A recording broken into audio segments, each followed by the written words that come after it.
Hello friends, जय माता दी। कैसे हैं आप सब दोस्तों। मौनी अमावस्या है, आप सभी को मौनी अमावस्या की हार्दिक हार्दिक शुभकामनाएं। और मौनी अमावस्या है यानी मौन रहकर ईश्वर से जुड़ने का अवसर, मौन और संयम में रहकर स्वर्ग और मोक्ष को प्राप्त करने की कवायद, अपने विचारों को शुद्ध करने का दिन और हर प्रकार की कुटिलता को त्याग कर आध्यात्मिक उन्नति का अवसर है। अमावस्या तिथि है, इस दिन चंद्रमा दिखाई नहीं देगा। चंद्रमा को मन का स्वामी माना गया है और जिस दिन चंद्रमा का दर्शन नहीं होता तो मन कमजोर हो जाता है। इसलिए इस दिन को आपको मौन रखकर मन को संयम में रखने का विधान आता है और मौन रहकर मानसिक जप को अधिक महत्व दिया गया है। मुनि शब्द से ही मौनी की उत्पत्ति हुई है, इसलिए इस व्रत को मौन धारण करके और जमुना जी गंगा जी में स्नान करके समापन करने वाले को मुनि पद की प्राप्ति होती है। माघ माह की अमावस्या तिथि है और शास्त्रों में इसके दिन के बारे में अद्भुत ही वर्णन किया गया है। जब असुरों और देवताओं के बीच सागर मंथन हुआ था, तब धन्वंतरी देव जब अमृत कलश लेकर प्रकट हुए तो इसी अमृत कलश की प्राप्ति हेतु देवों और असुरों के बीच खींचातानी हो गई, जिसके दौरान अमृत की कुछ बूंदें छलक कर 12 जगहों पर गिरी, जिनमें से कुछ स्थान स्वर्गलोक, कुछ नरकलोक और पृथ्वी पर 4 स्थानों पर गिरी। पृथ्वी पर ये 4 स्थान ऐसे पवित्र हो गए, इनकी नदियों में अमृत घुल गया। और ये 4 स्थान हैं प्रयाग, हरिद्वार, नासिक और उज्जैन।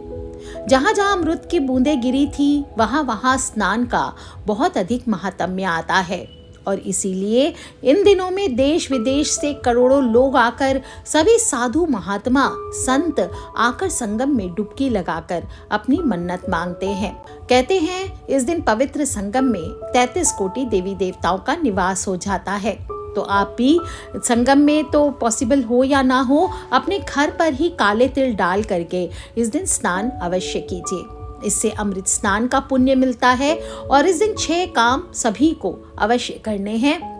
पहला स्नान, दूसरा पितृ पूजा पिंडदान, तीसरा सूर्य पूजन, चौथा हरि और हर की संयुक्त पूजा और 5वां अश्वत्थ की पूजा और छठा आपको दान करना चाहिए। मौनी अमावस्या की तिथि का आरंभ 9 फरवरी को सुबह 8:10 से हो रहा है और 10 फरवरी को सुबह 4:28 तक रहेगा, जिसके बाद गुप्त नवरात्रों का प्रारंभ हो जाएगा। इसलिए जो भी मौनी अमावस्या के स्नान है, दान है, रात्रि के उपाय हैं, वो सभी 9 फरवरी को करने हैं।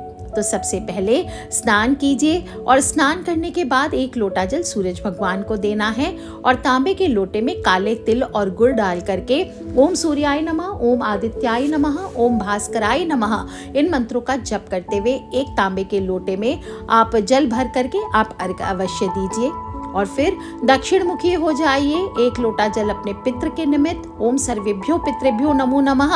और अगर पितरों के निमित्त आप पिंड दान कर सकते हैं, तर्पण आदि कर सकते हैं, उनके निमित्त आप कुछ दान पुण्य कर सकते हैं, कहीं गरीबों को भोजन करा सकते हैं, किसी आश्रम में दान कर सकते हैं, तो ये बहुत ही चमत्कारी होता है। इससे आपके पितरों को मुक्ति मिलती है, प्रसन्न होकर आपको आशीर्वाद देते हैं। तीसरी चीज जो आपको करनी है, हर और हरि की संयुक्त पूजा, यानी शिव और विष्णु भगवान का संयुक्त पूजन। घर की पूरब दिशा में अगर आपकी भगवान की अलमारी में ही आप चाहें तो कर सकते हैं, या किसी अलग चौकी पर आप भोलेनाथ और विष्णु भगवान का चित्र एक साथ स्थापित कर लीजिए। जल से भरे 2 कलश आज के दिन आपको रखने चाहिए। उन दोनों में थोड़े थोड़े काले तिल डालिए, थोड़ी काली उड़द डालिए और पीपल के पत्ते रख दीजिए और विष्णु भगवान और शिव जी का पूजन करें। जल चढ़ाएं, अर्घ्य दें। चमेली के तेल का आज के दिन दीपक करना चाहिए। गूगल से धूप करें, लाल रंग के पुष्प चढ़ाएं, सिंदूर, हल्दी, केसर, चंदन आदि से पूजन करिए। जनेऊ चढ़ाइए, चंदन चढ़ाइए। इस प्रकार से धूप दीप कर पूजन करना चाहिए। कुछ भोग भी, अच्छी चीजें जो भी आपके दिल करे वो आज के दिन अमावस्या तिथि है, आपको मिठाई का भोग लगाना चाहिए। और पीपल के 11 पत्ते आपको कम से कम 11-21 आप ऐसे चढ़ा सकते हैं। ध्यान रखें जो भी पीपल के पत्ते हो वो डंडी सहित हो, और इन सभी पत्तों पर आप राम राम लिख सकते हैं या ओम लिख सकते हैं या श्रीम लिख सकते हैं, और चंदन से लिखें। इसके बाद आपको शिवलिंग पर या विष्णु भगवान पर चढ़ा देना चाहिए, और अगर फोटो है तो फोटो के सामने इसको रख दीजिए।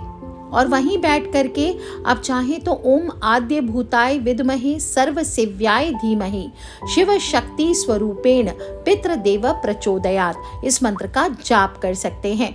अगर आप इतना लंबा नहीं बोल सकते तो सिर्फ पितर पितरानी की जय, पितर पितरानी की जय, ओम नमः शिवाय, ऐसा आप 108 बार जाप कीजिए। इस दिन ऐसा करने से आपके घर पे लगा हुआ पितृ दोष दूर होता है। और क्या करना है, बाद में जब पूजा पूर्ण हो जाए तो इन पत्तों को उठाकर उसका बंदरवार, आपको लाल कलावे में बंदरवार बनाना चाहिए, यानी तोरण बनाना चाहिए, और अपने घर के मुख्य द्वार पर इसको बांध दीजिए।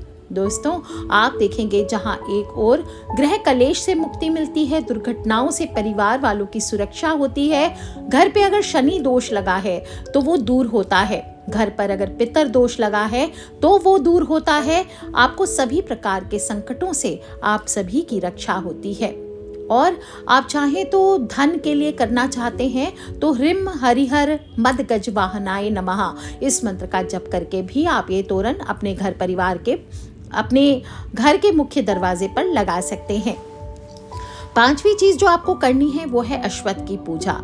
अश्वत्थ यानी पीपल, और इस मौनी अमावस्या पर पीपल की पूजा करने से अगर आपकी कुंडली में पितर दोष है, शनि दोष है, ग्रह दोष है, राहु केतु के दोष है, काल सर्प के दोष है, कर्ज चढ़ा हो, तो वो सभी कम हो जाते हैं। ब्रह्म पुराण में बड़ा खूबसूरत प्रसंग आया है जहां शनिदेव स्वयं कहते हैं कि अमावस्या तिथि को या किसी भी शनिवार के दिन जो भी व्यक्ति नियमित रूप से पीपल के पेड़ की पूजा करेगा उसके सभी काम सिद्ध होंगे, हर कष्ट से उसको छुटकारा मिलेगा। इसलिए आज के दिन पीपल के पेड़ की पूजा करनी चाहिए। इसके साथ ही जो शनिवार के दिन पीपल के पेड़ को स्पर्श करेगा उसे ग्रहों के कारण मिलने वाले कष्टों से निजात मिलेगी। तो बस सुबह सुबह क्या करना है, 10 बजे के आसपास इस उपाय को कीजिए। स्वच्छ वस्त्र पहन लीजिए, स्नान करके कोई पीतल का या स्टील का लोटा ले जाइए या कोई ग्लास में थोड़े से दूध, कच्चा दूध लीजिएगा, थोड़ा जल, थोड़ी शहद, कुछ बूंदे डाल लीजिए और थोड़े काले तिल, सब मिला लीजिए। कुछ ना हो तो सिर्फ आप जल ले लीजिए और वहां जाकर के आपको इससे पीपल के वृक्ष में अर्घ देनी चाहिए। और फिर वहाँ पे सरसों के तेल का आपको दीपक जलाना चाहिए। आप चाहे तो 8 दीपक का उपाय कर सकते हैं। आटे से 8 दीपक बना लीजिए और इन सभी में चमेली के तेल डाल दीजिए और सभी में एक एक चुटकी सिंदूर डाल दीजिए। ऑरेंज वाला सिंदूर डालिए और फिर रुई की बाती लगा करके आपको पीपल के वृक्ष पर इनको जलाना चाहिए और वहीं बैठ करके आप हनुमान चालीसा का पाठ कीजिए। एक हनुमान चालीसा का पाठ सफिशिएंट होता है और फिर इसके बाद आपको 11 परिक्रमा पीपल के वृक्ष की करनी चाहिए। दोस्तों, पीपल के पेड़ पे ब्रह्मा, विष्णु, महेश तीनों का निवास होता है, साथ ही साथ महालक्ष्मी का निवास होता है। कहते हैं कि पीपल के पेड़ में ब्रह्मा जी, ऊपर के भाग में शिव जी और तने में विष्णु भगवान का वास होता है और साथ ही साथ शनि देव का भी वास बतलाया गया है। तो अगर आपके भी जीवन में परेशानियां चल रही हो, बार बार आपको कष्टों का सामना करना पड़ रहा हो, शनि की 7.5 चल रही हो, पितर दोष लगा हुआ है, तो आज के दिन आपको पीपल के पेड़ पर जाने के बाद दोनों हाथों से स्पर्श करते हुए 108 बार ओम नमः शिवाय, ओम नमः शिवाय, ओम नमः शिवाय इसका जप कीजिए। आप देखेंगे आपको सभी बाधाओं से मुक्ति मिलेगी। आप चाहें तो ओम शम शनिश्चराय का जप कर सकते हैं और वहीं बैठ कर के लक्ष्मी प्राप्ति अगर चाहते हैं तो श्री सूक्त का पाठ करना चाहिए। दोस्तों, शनि देव भोलेनाथ के गुरु हैं, इसलिए आज के दिन भोलेनाथ की पूजा बहुत ही मंगलकारी मानी जाती है। इससे पितृ दोष की मुक्ति तो मिलती ही है, साथ ही साथ अगर आपके काम बनते बनते बिगड़ जाते हैं तो वो भी बनने शुरू हो जाते हैं। साथ ही साथ आपको सभी देवी देवताओं की, ग्रहों की कृपा प्राप्त होती है। अगर शादी आदि में अड़चने आ रही है तो भी इस उपाय को कीजिए, इससे मुक्ति मिलेगी और दुर्घटनाओं से सुरक्षा होगी। अगर आपकी किसी के साथ शत्रुता है और आपको आपका शत्रु परेशान कर रहा है तो भी आपको शत्रुओं से जुड़ी सभी परेशानियों से मुक्ति मिलेगी। आपके शत्रुओं का नाश होगा। कर्ज बढ़ गया है, धन की आवक नहीं हो रही है तो एक उपाय छोटा सा चलते चलते और बता देती हूँ। आते वक्त पीपल के पेड़ से एक साबुत पत्ता उठा करके ले आइए, तोड़ना नहीं है। नीचे गिरा हुआ कोई भी पत्ता उठा कर ले आइए, कटा फटा ना हो, बस इस बात का ध्यान रखें। और घर ला करके इसको गंगा जल से धो लीजिए और थोड़ी सी हल्दी और उसमें 2-3 बूंद दही की डाल लीजिए। इसको मिला करके आपको पीपल के पत्ते पर रिम लिखना है। क्या लिखना है? रिम। और इसके बाद आप घर में अपने पूजा स्थल पर इस पत्ते को रख दीजिए, एक दीपक जला लीजिए और एक हनुमान चालीसा का पाठ वहीं खड़े खड़े कर लीजिए, या अपने इष्ट देव का या अपने गुरु मंत्र का जाप भी कर सकते हैं। इसके बाद दिन भर इस पत्ते को वहीं रहने दीजिए और अगले दिन सुबह इस पत्ते को उठाकर अपने पर्स में रख लीजिए। आप देखिए, अगर आप 8 बार, आप चाहें तो शनिवार के दिन इस उपाय को रिपीट कर सकते हैं। तो अगर 8 बार अमावस्या और शनिवार मिलाकर आप इस उपाय को कर लेते हैं तो आप देखेंगे आपके घर में जबरदस्त रूप से धन की आवक बढ़ जाएगी, धन संबंधी काम बनने लगेंगे, व्यापार में दिन दुनी रात चौगुनी उन्नति होने लगेगी। जो घर के बच्चे हैं उनको चारों ओर सफलता मिलने लगेगी। इस प्रकार से आप पुराने पत्ते को कोई पवित्र नदियों में प्रवाहित कर सकते हैं या कहीं वापस पीपल के नीचे छोड़ दीजिए और नया पत्ता रख सकते हैं। अगर आपका स्वास्थ्य बहुत खराब रहता है तो आते वक्त एक छोटा सा उपाय और कर सकते हैं। पीपल के पेड़ की जड़ या टहनी ला सकते हैं, छोटी सी लकड़ी लेते आइए और इसको अपने कमर में किसी लाल कपड़े में लपेट करके आप 27 दिन तक बांध कर रखिए। आप देखेंगे आपके शरीर के सभी तरह के कष्टों से आपको छुट्टी मिलेगी। दोस्तों, इस दिन आप पीपल का पौधा भी लगा सकते हैं और उसकी देखभाल करें। जैसे पीपल का पौधा बड़ा होगा वैसे वैसे आपकी कुंडली के सभी ग्रह दोष शांत होते जाते हैं और परिवार में सुख समृद्धि बढ़ती चली जाती है। आप इस पौधे को किसी मंदिर में लगाएं, अपने घर में आपको नहीं लगाना है, इस बात का ध्यान रखें। छठी चीज जो मौनी अमावस्या के दिन आपको करनी है और वो है दान पुण्य। जरूरतमंद हो, जो भी आपके पास मांगने वाले हो, कोई आश्रम हो, कोई तीर्थ स्थान हो, कहीं पर भी आपको थोड़ा भोजन दान इस दिन अवश्य करना चाहिए। अन्न का दान सर्वश्रेष्ठ दान माना गया है। तो इस दिन आप यथाशक्ति गरीबों को भोजन कराइए। ज़रूरतमंदों को कोई भी सामान दे सकते हैं, चाहे तो तेल हुआ, कंबल हुआ, दूध हुआ, चीनी हुआ, शक्कर हुआ, अनाज हुआ, पैसों का दान हुआ। अपनी सामर्थ्य के अनुसार आपको ये अवश्य करना चाहिए।